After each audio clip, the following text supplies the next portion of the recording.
Now, I'm sure that most of you know the old story about the astronaut who went far out into space and was asked on his return whether he had been to heaven and seen God.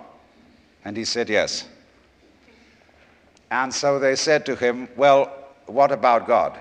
And he said, she is black. And although this is a very well-known and well-worn story, it is very profound. Because, I tell you, I knew a monk who started out in life as pretty much of an agnostic or an atheist. And then he began to read Henri Bergson, the French philosopher who proclaimed the vital force, the élan vital, and so on. And the more he read into this kind of philosophy, the more he saw that these people were really talking about God. And I've read a great deal of theological reasoning about the existence of God, and they all start out on this line. If you are intelligent and reasonable, you cannot be the product of a mechanical and meaningless universe. Figs do not grow on thistles. Grapes do not grow on thorns.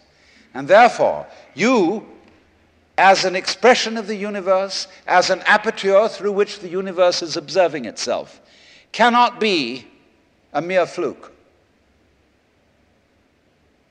Because if this world peoples, as a tree brings forth fruit, then the universe itself, the energy which underlies it, what it's all about, the ground of being, as Paul Tillich called it, must be intelligent. Now, when you come to that conclusion, you must be very careful, because you may make an unwarranted jump. Namely, the jump to the conclusion that that intelligence, that marvelous designing power which produces all this, is the biblical God. Be careful. Because that God, contrary to his own commandments, is fashioned in the graven image of a paternal, authoritarian, beneficent tyrant of the ancient Near East.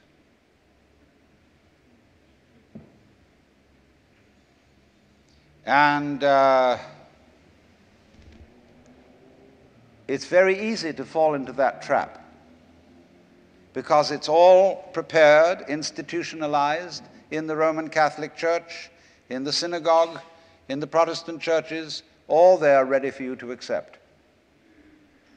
And by the pressure of social consensus and so on, it is very natural to assume that when somebody uses the word God, it is that father figure which is intended.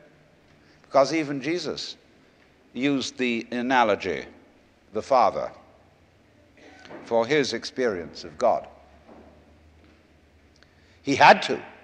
There was no other one available to him in his culture. But nowadays,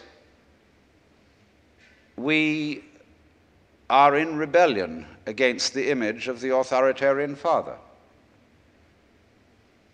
Especially this should happen in the United States, where it happens that we are a republic and not a monarchy. And if you, as a loyal citizen of this country, think that a republic is the best form of government, you can hardly believe that the universe is a monarchy. But to reject the paternalistic image of God as an idol is not necessarily to be an atheist. Although I have advocated something called atheism in the name of God.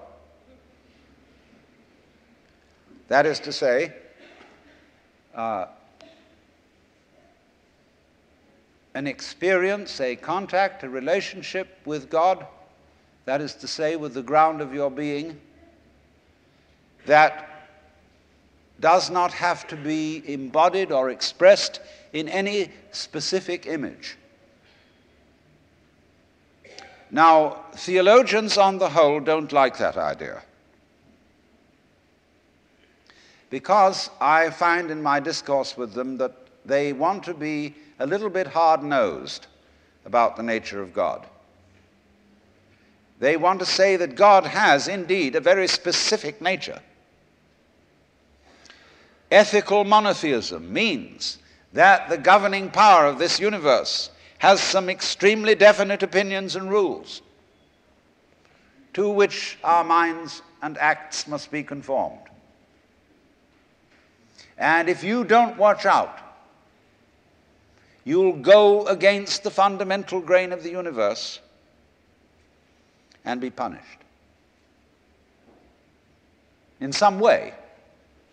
Old-fashionedly, you will burn in the fires of hell forever.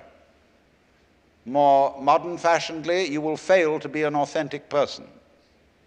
It's another way of talking about it. But there is this feeling, you see, that there is authority behind the world, and it's not you. It's something else. Like we say, that's something else that's far out. And therefore, this Jewish, Christian, and indeed Muslim approach makes a lot of people feel rather strange, estranged from the root and ground of being. There are a lot of people who never grow up and are always in awe of an image of grandfather. Now, I'm a grandfather. I have 5 grandchildren, and so I'm no longer in awe of grandfathers.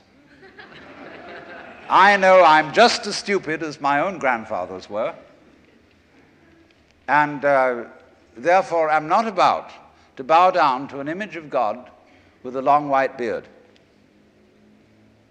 Now, naturally, of course, we intelligent people don't believe in that kind of a God, not really. I mean, we think that God is spirit, that God is very undefinable and infinite and all that kind of thing. But nevertheless, the images of God are have a far more powerful effect upon our emotions than our ideas.